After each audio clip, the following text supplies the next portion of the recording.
ঘুম থেকে উঠে বুঝলাম কিছু একটা বদলে গেছে।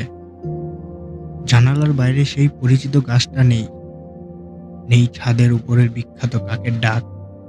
সবকিছুই যেন অচেনা। আমি আমিন, ক্লাস 10-এ পড়ি। আজ সকালবেলা যখন মাকে ভাত দাও বললাম, উনি বললেন, ভাত? সেটা কি? ভাত কি? মা, তুমি মজা করছো? মা বলল, তুমি বুঝি আবার ইথার পিল না খেয়ে ঘুমিয়েছিলে? আজকাল তো কেউ অর্গানিক খায় না। রাস্তায় বেরিয়ে দেখি সব মানুষ পরেছে সিলভার ইউনিফর্ম। সবার চোখে একটা অদ্ভুত গ্লাস।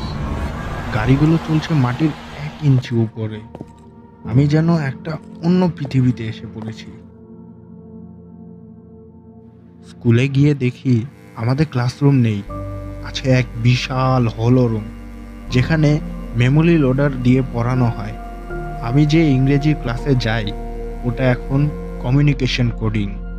সবচেয়ে অবাক হলাম যখন আবিরকে জিজ্ঞেস করলাম, তুই কাল সায়েন্স ফেয়ারে গিয়েছিলি? সে তাকিয়ে বলল, সায়েন্স ফেয়ার কি?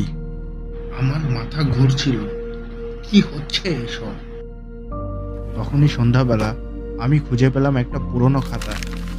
সেটার পাতায় ছিল আমার হাতের লেখা, 1 জুন 2025। আজ পৃথিবী রিসেট হবে। যদি কেউ স্মৃতি ধরে রাখতে পারে, সেই বাঁচবে। আমি কি জানতাম এটা হবে? আমি কি নিজেই লিখেছিলাম এসব? এরপর খাতার শেষ পাতায় লেখা, তুমি একমাত্র ব্যতিক্রম। তোমার স্মৃতি ধরে রাখা হয়েছে কারণ তুমি বেছে নাও একজন।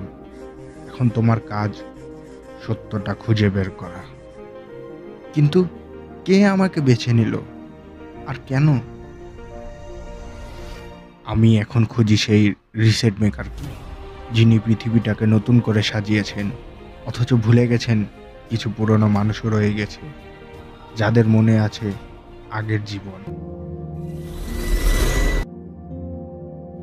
আমি আমিন। আমি এই নতুন বাস্তবতার মাঝেও আগের পৃথিবীটাকে মনে রেখেছি।